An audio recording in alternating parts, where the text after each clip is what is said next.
Hi guys, in today's video I am going to show you how you can see pictures on Temu. So first step you need to do is to open the Temu app. So once you open Temu app, you simply need to log in into your Temu account. So once you log in, so now I am on the Temu, so let me remove this. I will do this pin later. And now I'm going to select any product. So for example, I'm going to select this product. Click on that again, and now you are able to see the pictures like this.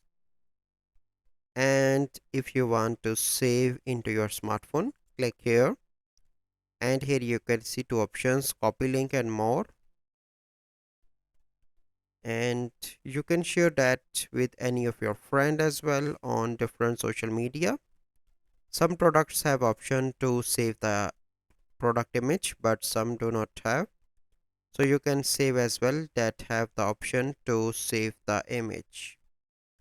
You need to click on that, open the product, click here, and here you can see option of save. Currently that product do not have, but this is the process that you need to follow to see the images.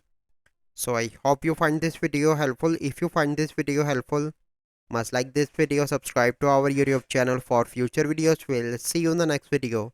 Thank you, have a good day.